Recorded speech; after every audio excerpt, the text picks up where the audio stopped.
Hey everybody, this is our third lesson for my grade 11 applied math students in chapter 3, trigonometry. And let's start by talking about when we can and can't use this miracle, marvelous thing we call the sine law. Well, notice when you're looking at the formula, you need to know an entire piece of these three ratios. You need to know an angle across from a side or a side across from an angle. So that's actually most types of problems. Like for example, if I give you a triangle, any old triangle, and I tell you this angle and this side, well, no, you know right away, no matter what else I give you, you know that I'll be able to solve this with sine law. So if I give you another angle, we can call that angle side. And yep, I can use the sine law to solve that. If I give you an angle across from a side and any other side, yes, I can also solve for then this angle, and then I could use the 180 trick to find that angle, and then I can use that angle to find this side. I can solve the triangle. So given angle side, sorry that this one might make people giggle, given angle side, I can solve the triangle using my sine law.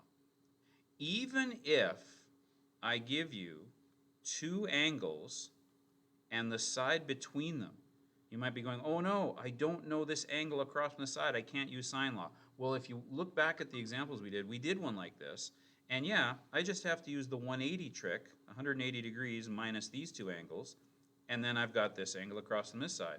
So we'd call this one angle side angle because the side's between the two angles.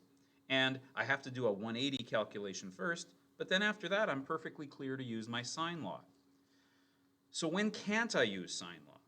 Well, obviously if I just gave you angles, there's no way to solve that, right? Think about it. I could make you a triangle that's 30 and 55 and 95, and it could be this big or it could be this big, and it's still the same triangle.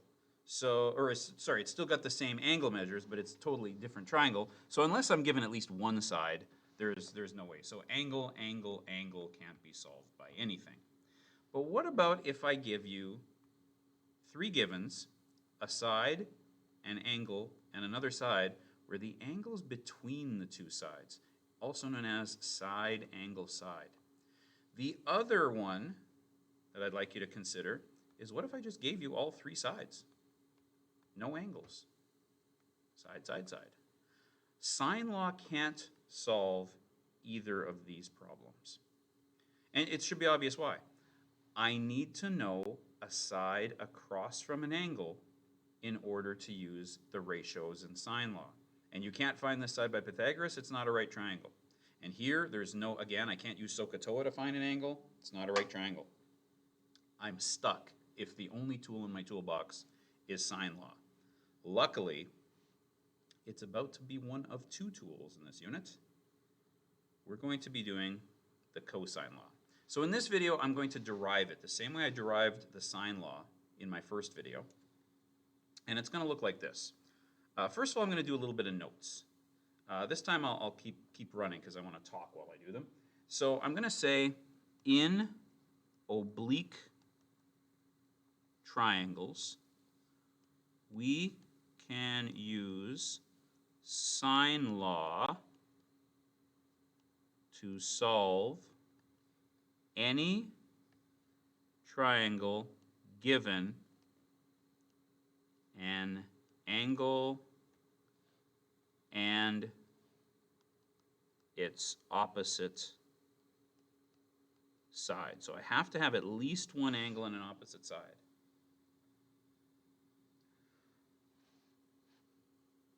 Sine law can't solve, and again I'll just draw them out, angle side angle problem, or sorry, side angle side problems, or side problems. So that means we're going to need something else. So on the rest of this page, we're going to derive what we're going to use to solve those things, the cosine law. Step 1 is the same as step 1 last time we derived the law.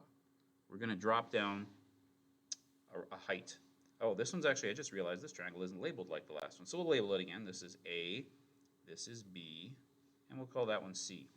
Okay, so if this is angle C up top, that means that this side down here is side C. Now remember, that means the whole thing is side C, because this angles this entire angle. Side B is this line here, and side A is this line here. Okay, this one's more complicated than the last one. The last one we used sine, which allowed us to ignore, or avoid at least, these adjacent sides on the bottom. But if I'm going to use cosine, and I'll start by saying, well, cosine of angle A is this adjacent line from here to here over B. Okay, well, you can't call this C because C goes all the way from here to here. So what am I going to call that? You know what I'm going to call it? I'm going to call it X. There we go. Now you're probably thinking, oh, great, so what's he going to call the one on the other side? Well, first of all, before I even talk about this triangle on the right, how about we do a Pythagoras for the triangle on the left? Pythagoras says leg squared plus leg squared equals hypotenuse squared. So let's draw that. X squared plus h squared equals b squared, right? Leg, hypotenuse. So there we go. We have two equations, and I want to get a third equation, and I'm not going to use cosine. I'm going to use Pythagoras on this side, on the right triangle on the right-hand side of the picture. Problem, I don't have a name for this side yet, from here to here. And there's people who are going, well, you've called that one X, let's call this one Y. I don't want to do that. I don't want to introduce more variables than I need to. So think about this logically. If it's C from here to the end, and it's X from here to here, then this distance is C minus X. So using Pythagoras, C minus X squared plus h squared equals a squared. I have three formulas. Let's put them together. All right, I'm going to do the same thing with this derivation that I did with the sine law derivation. I'm going to get rid of h squared first. I'm going to get rid of it by moving this x squared to the other side of my equation. That's an x. Then I'm going to do the same thing to this one. I'm going to move that c minus x squared to the other side of the equation. Now, transitive property. If the height squared equals this and the height squared equals that, then this and that must equal, oops, that didn't work the way I wanted it to. There we go. This and that must equal each other.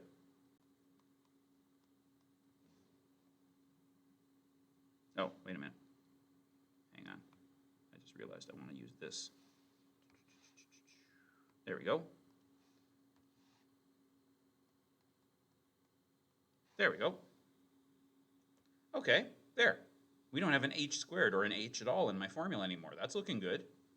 I kind of don't want any x's though, right? The original picture didn't have any x's. I added those later. I want something for just good old triangle ABC with no h's or x's. So I'm going to expand this bracket, and this calls back to grade 10. Do you remember from grade 10 how to expand a binomial like that? Some people think you go, oh, you just square the a and you square the b, and that's wrong. You have to, if you're going to square a binomial, remember you have to times it by itself. You might have called this foiling back in MAP. First times first, outside times outside, inside times inside, which I'll just rewrite. Doesn't matter what order you multiply two things, and last times last. And those two parts in the middle always collect as like terms. Remember this? So that is what I'm going to do over here.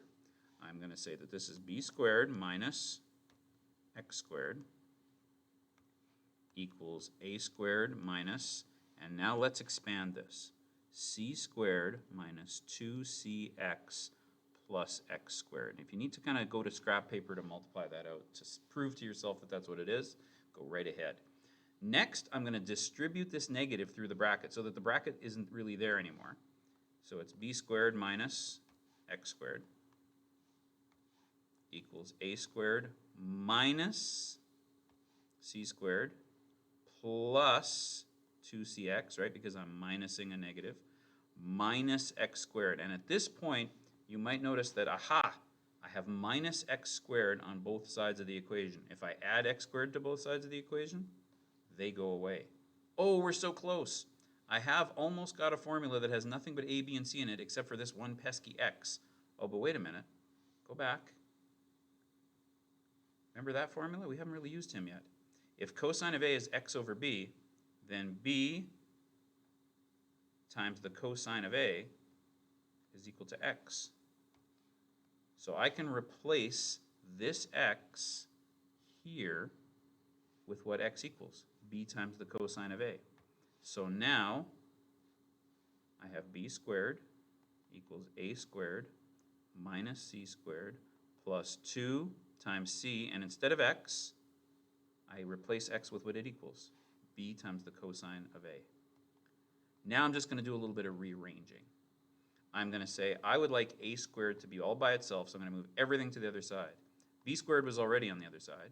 Minus c becomes plus c squared. And plus 2bc becomes minus, and I'll switch this to alphabetical order because, again, you can multiply two things in any order you want. And there's the formula that we are going to call cosine law. Now remember, sine law had two different looks. One where the angles were on top and one where the sides were on top. What if I wanted cosine of a to be by itself? Because I have one of those situations we were talking about a minute ago, sine, side, side, where I know all three sides and no angles. Well, the cosine of angle A, now notice, if I want this cosine of A all by itself, I'm going to have to move b squared and c squared over where they become negative, but then I got to divide by a negative, which means everything on the other side switches its signs.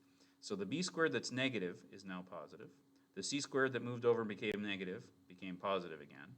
This a squared becomes negative, and I've divided by negative 2bc, but the negative on the bottom canceled out on the top, and that is the form of the formula I use when I'm looking for an angle.